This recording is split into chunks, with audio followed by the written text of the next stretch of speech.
ఓం శ్రీమాత్రే నమః. సౌందర్యలహరి 63వ శ్లోకం.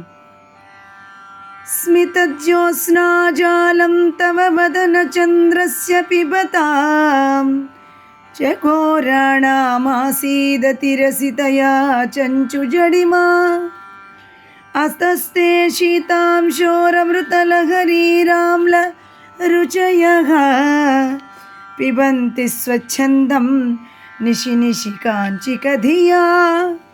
అనువాద పద్యము.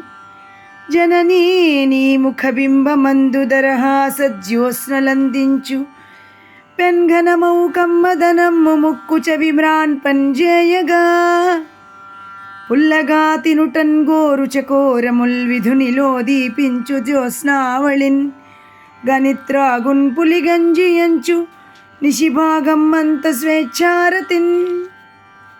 తాత్పర్యము.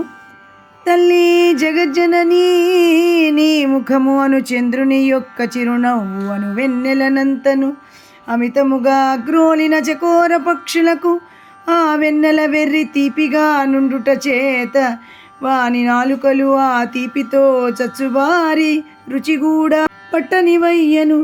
అందువలన ఆ చకోర పక్షులు ఏదైనా పుల్లగా నుండు వాటిని త్రాగి తీపితో నాలుక ముద్దుబారిన తనమును పోగొట్టుకొనదలిచి చంద్రుని వెన్నెల అను అమృతమును బియ్యపు కడుగు నీరు లేదా అన్నపు గంజి అను భ్రాంతితో ప్రతి రాత్రి మిక్కిలిగా త్రాగుచున్నవి.